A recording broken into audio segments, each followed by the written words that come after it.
I think I've never talked about how this channel is sort of an open secret in my life. Like most people that I know don't watch my YouTube channel. I had a friend come over one time and they came in my office and they saw my pipe rack and they were like, I think you have a problem. I have maybe, I'm exaggerating, maybe generously 24 pipes on this pipe rack, and almost all of them were gifts. I mean, I think I have like 3 or 4 pipes that I bought myself that are not corncob pipes. And, but yeah, they saw my pipe rack and they're like, you got a problem. I was like, man, you don't understand who I hang out with. Like if you've never seen a Northwest pipe smoker pipe rack tour, I could see how you would think I'm the crazy one. But yeah, I've been doing this 10 years. I got people coming over tonight. We have a project. I got to clean the garage because we're doing a project, right? And I was trying to explain, if you've got a pipe, bring it. And they're like, what? It's a pipe channel. What? So yeah, this is the 10-year anniversary this year. And I gotta do something for that. I don't want all this other stuff that we've been talking about to get in the way. We need to commemorate it somehow. Let's keep thinking about it. I'll have you know, by the way, my shareholders, I'm going to keep you apprised of the investments. I bought a tripod for my microphone that I use. I have been using one of my work tripods for this, and then every time I go to work, I have to come down and get the tripod and take the microphone. It's a nightmare. And then I forget, and I don't have a tripod on a shoot. That's not fun. So I bought a dedicated tripod for these videos. I want you to know that. You're welcome. 10 years, and I have spent $39.99 on an Amazon tripod. I'm taking it seriously now. This is the Gribbly's Folly Sunday Antisocial Hour. That time each week when I smoke my pipe and complain about humanity while answering all of its questions. And if you are a piece of humanity with a question for me, leave it in the comments down below with the hashtag AskGribbs. I will answer any question. Big questions, small questions, obscure. You cannot imagine a question I won't answer. For example, my child asked me this week, would I rather fight a rhinoceros with fairy wings or a giraffe holding a snow shovel? If I can answer that question, I can answer yours. Oh, but the point of bragging about my pipe rack is that this week I'm again smoking my brand new Peterson spigot gifted to me by Cascadian Piper. Thank you, sir. I try not to smoke a pipe 2 weeks in a row because if you got 24 pipes, you want to show them off, right? But like, check it out. It's so comfortable. It hangs perfectly. Okay. Housekeeping done. Down to business. Everything is fine. Everything is fine. All the videos I made have been restored. They're all back up. They're public. Come what may. So be it. I appreciate your comments and concerns. I was not silenced. I chose to take down the content that I made regarding the Charlie Kirk shooting and Charlie Kirk himself. This was an eye-opening experience for me. I made the initial video, and then I recorded the Sunday Antisocial Friday night, right? And then on Saturday, I started getting calls from people that were like, hey, I'm worried about your safety. And I worked in newsrooms. I've been a journalist my whole life. I'm not a person that stays quiet. If I have something to say, I say it because I'm a goddamn American. That's why. Seriously, this is what it comes out. You see this flag right here? This flag that's been hanging upside down in my garage for 10 years? This flag flew over the Capitol of the United States in honor of my family. You know, they do that thing where you ask your congressman, hey, like, can you fly a flag over the, it's not like we put it up there ourselves. But I'm serious. This is my God-given right, and I will not.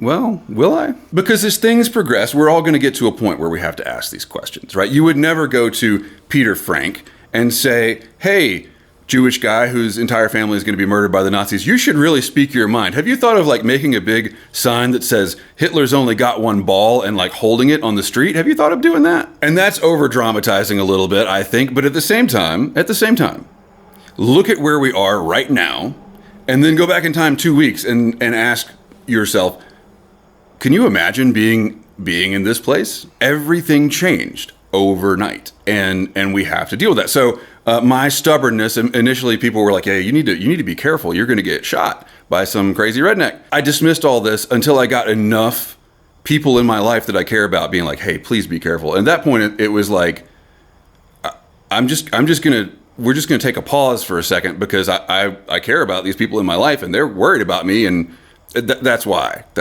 So it's very clear where we are. We know exactly where we are. The administration wants us to stop stating self-evident facts. They want us to be afraid to speak the truth, even as they are calling for political violence against trans people, against the far left, whatever that means, against Antifa. The administration wants us to, in the words of Orwell, reject the evidence of our eyes and ears. I think the biggest danger for all of us now is just being deplatformed. It's all going to come down to how these corporations play ball with the administration, and we've seen this week how that's going to work. Now, again, it's only Friday. We have no idea what's going to happen between now and Sunday morning. But I did take a minute to back up all my data, make sure I've got all the stuff I've ever created. I've got it all locally in case I'm just locked out of my accounts or whatever. I mean, honestly, the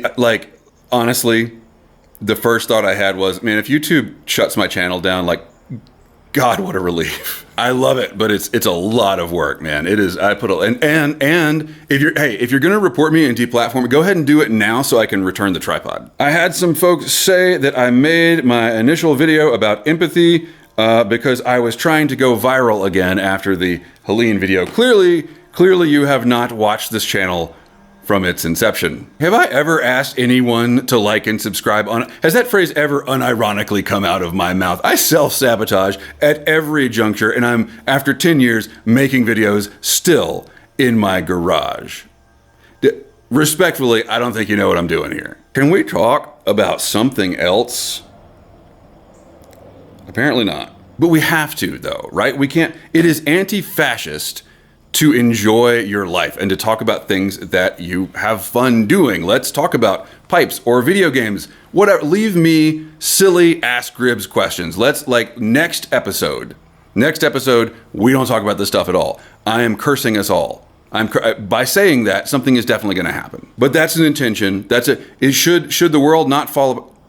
I'm going to shut up. Here's a fun thing. I have just really, if you liked my Minecraft Sunday Antisocial that I did a few weeks back, I've just released a new Minecraft series on my Minecraft channel called Gribs Grinds. That's the channel name. And the series is a hardcore series in which I pretend that there has been a nuclear war and I never come out of a cave. This is the nerdiest thing I've ever said. Actually, it's not. I can think of nerdier things. But if you like Minecraft content and me, I'm going to put a link down below. You can go check out my new Minecraft hardcore series. The other thing that I've been meaning to ask you guys for like a year now, but I can't think of a way to do this gracefully. People keep telling me that I should offer like workshops or lessons, like creative consulting. I don't know what we would. All right, so I'm an expert in very few things, right? One of them is photography, right? The other, I'm a good writer. I'm a good, I work well with audio. I won't claim to be a musician, but I do some of that. People keep saying you need to do some sort of retreat or class or course. Is there anyone within the sound of my voice who's actually interested in this? Do you want a portfolio review on your work? I'm not going to make money at this.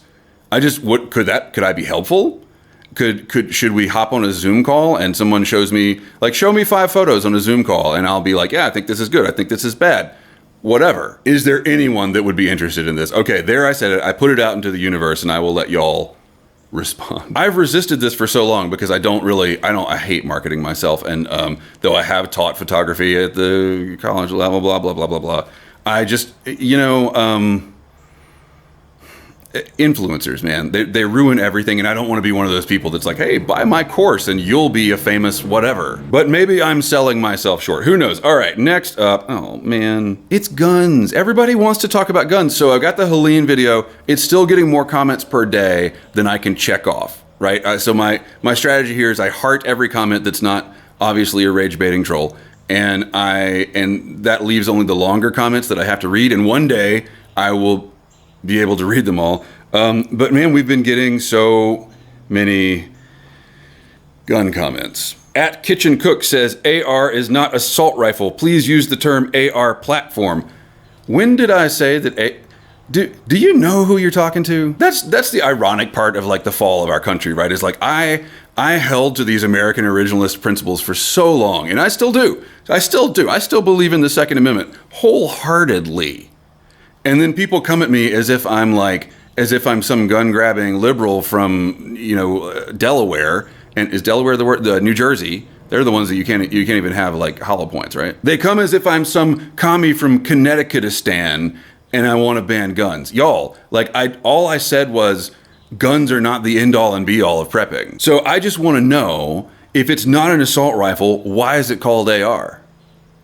GBBTX says, if you don't understand why you need a long gun, then you really haven't been through enough natural disasters. Excuse me, I'll try to go through some more for you. Techie says, this is a perfect example of how you will not survive in a city-type situation. City-type. This is nothing compared to what will occur when a long-term failure of the grid happens. Yes, that's true. I know that. I will counter with, when has that ever happened when you didn't have bigger problems? Yes, in the siege of Sarajevo, there was a long-term grid down situation. There were also snipers on the hills trying to kill you all the time. You know what happens if you run out in the street with your AR-15 when there's snipers all around? I'm not saying a long grid down situation can't happen. We have Carrington level event in history, right? That is something we know has happened. And if it happened again today, we'd all be in some seriously deep shit. But can you really prepare for that? If civilization falls overnight, your rifle and all of your ammo might protect you from some roving bands of whoever for a little while. For what? What's your long-term game plan there? The only ones who will have a good chance of surviving something like this are those in the country who have prepared, by which this person means having guns. All others will have a very difficult time surviving. That's ahistorical. That doesn't track. Civilization started with cities in the wilderness, right? It's where people came together to help and trade and commerce and all those other things. They came together to entrepreneur. Brutalorzor says, had you lived in a more high populated, higher crime area, there would have been a lot more shooting.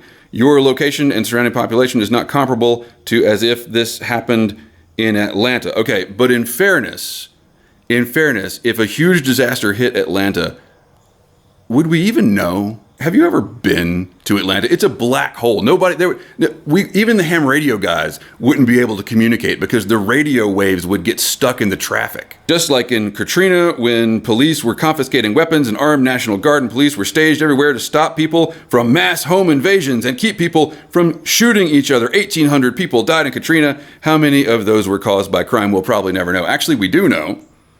And I'm going to ask if you know. Anyone, do you know, did you yourself, or does anyone you know, did you fire your weapon during Katrina? People were getting on national news and saying that babies were being raped in the Superdome. That never happened. There were 6 deaths in the Superdome. That one was an overdose and some of the others were suicides, and then there were natural causes. I researched this for quite a bit. I'm not saying there were no murders. Well, there was the situation where the police murdered. Well, anyway, I'm not saying don't have guns. I'm not saying don't be prepared to defend yourself. I don't know why everybody's mad at me. You guys hear the bird drama that's happening out here? What is going on? Oh no, the birds are MAGA. They heard me. Did you hear what Jimmy Kimmel actually said? He didn't say anything about Charlie Kirk. He said he was talking about the shooter and about how people on the right are trying to make it seem as if the shooter was left. Maybe the shooter was left. I don't know. And that's the final thing I want to talk about. I follow shootings way more closely than I should in terms of my mental health. People deal with the things that scare them in a lot of different ways. And the way that I deal with it is to try to pick it apart and understand it and figure out what's going on, because that gives me some sense of control that maybe if we did this or we addressed that this might stop. It's not going to stop. We know it's not going to stop. But the thing that I'm noticing, and that a lot of folks who follow this stuff closely are noticing, is that political ideology, left or right, is not what makes people do this. Now, obviously, there are big exceptions to that where you have political terrorism like 9/11, which was carried out by far-right religious zealots, and like the Oklahoma City bombing, which was carried out by a far-right. Anyway, but in terms of like a lone wolf individual perpetrating a mass shooting or an assassination, what the pattern that we are seeing, that sociologists are studying and that weirdos on the internet are seeing, is that these people are crazy. Some crazy people are right-wing. Some crazy people are left-wing. Some crazy people want to shoot Ronald Reagan so that Jodie Foster will pay attention to them. Some crazy people are trans. The vast majority of crazy people are straight because the vast majority of people are straight. Craziness knows no demographic bounds. And the deeper you get into this, like the more conspiracy-minded you are, like Oswald. Oswald was not politically motivated. Or was he? Or was he tied to the Soviets because they realized he was crazy and they could manipulate it? We don't know. The disturbing thing, and certainly Sirhan was politically motivated, that's true. The disturbing thing, the pattern that is emerging, this phenomenon that we have seen in our society since Columbine, is that these shooters are almost always young and they're almost always super connected to the internet, to really dark places on the internet. More and more we see these shootings evolve. As there are more of them, the shooters decorate them. They give them augmentations, like writing stuff on your guns or your shell casings. We see school shooter fashion, the all black and the skull mask and the tactical vest. These kids don't know anything about how to use a tactical vest. The Uvalde shooter played music while he was shooting. This is entertainment to them. And they're sick, and they know they're sick. And in these internet subcultures, what they're doing here is performing for each other. The two most recent high-profile that's not right. That's not right. There have been shootings since the Charlie Kirk shooting, directed at the homeless, by the way, after the Fox News host said we should just kill him. What happened with that? Did we catch the homeless encampment shooter? Nobody knows. Nobody knows because that's not news. We don't care about that. What about the shooting that happened at the same time Charlie Kirk was assassinated? What about the shooting in Colorado? Nobody knows. But here we are. We're going to talk about this because that's what everyone is talking about. This is how the news cycle works. The point is that in two recent high-profile shootings, the Catholic school shooting and the Charlie Kirk thing, we see the shooters leave scattered messaging. Were they left or were they right? That's not how political violence works. If you're killing someone for a cause, you want people to know about the cause. So what I'm seeing is that these people are performing for each other and they're leaving behind evidence that will be the most divisive. They don't believe these things. They are leaving clues because they know they'll be scooped up in the media and they'll be used by both sides against each other. They're just crazy. And they have turned high-profile shootings into an art form. My kid was just learning in school about the assassination of Franz Ferdinand, which arguably was the most effective assassination ever. Now, obviously, that was definitely a politically charged shooting, but I've never known how to say his name. Gavrilo Princip. Oh, wait, you know what we should do? We should make this another completely unrelated history lesson. Gavrilo Princip. This is a Gribley's Folly, completely unrelated history lesson when I smoke my pipe and read about history just for nostalgia and not because it relates at all to current events. Gavrilo Princip. Gavrilo Princip. That's what I said. He fits, right? Young, male, angry, and connected to a violent subculture. The world went to war because of what this one man did. I think he was 19 when he shot Franz Ferdinand. 19 years old. How politically astute can a 19-year-old be? He completely botched the shooting. It almost didn't happen, and the only reason Archduke Franz Ferdinand died is because his driver made a wrong turn it doesn't matter. It doesn't matter. The thing that is often missed about this is that Franz Ferdinand, who was not a great guy, he was a racist bastard, but he was also, when he inherited the empire, he was planning to be very strategic and wanted to bring the Serbs into the empire because he realized they are a people with political agency and it's better to work with them than against them. He was like the last guy in the Austrian Empire that felt that way. And so when Princip shot him, he killed the last chance for peace. The assassination of the Archduke Franz Ferdinand was done to accelerate violence in the larger society. And that's a completely unrelated history lesson. I doubt these troglodytes on the internet even know about that, but that is exactly who they want to be. Now, none of this matters for us because the administration is going to do what they're going to do, and they're going to paint everybody however they want to paint them. The truth doesn't matter here. We are through the Jimmy Kimmel thing tells us we are through that looking glass. If ABC will axe Jimmy Kimmel on the orders of the administration, it's very, very difficult to trust network media. But I trust that my audience is more intelligent than the average American, so that's why we're talking about this. We can't do anything about it. But I think that the motives of this shooter, they come down to accelerationism and to perform for his sick friends on 4chan. But I think 4chan, like that's millennial think. I think more Helldivers, right? Like the video game Helldivers is where these ideas were shared. This is why I play Minecraft. It's very hard to be like, man, I'm going to go shoot somebody today right after I breed my sheep. You know, I got to get the cute little sheeplings so then I want to give them pink wool because I'm going to make a pink banner. Oh, but you know what? This doesn't matter because I'm going to have to, the FBI is going to get my computer after I shoot this person. This is what I want for the world. Why can't we all just raise pink sheep in Minecraft together? But until that day, we will continue to speak our minds on this channel without fear. And to that end, I want to discuss with the people that have made it to this part of the video.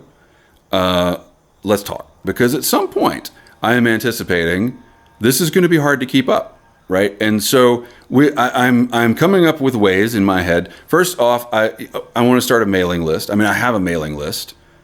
I never use it. I am so bad at self-promotion. Soon we're going to put things into place. I want to get a mailing list so that if I am deplatformed, we can stay in touch. Thanks for coming with me on my adventure to Craggy Gardens the other day. That was really cool. It was really nice to do what I actually want to be doing, what I started this work to be doing. That was cool. It was good to be out in the woods with y'all again. And more to come, a lot more to come. Stay tuned. Keep the ends out for the ties that bind.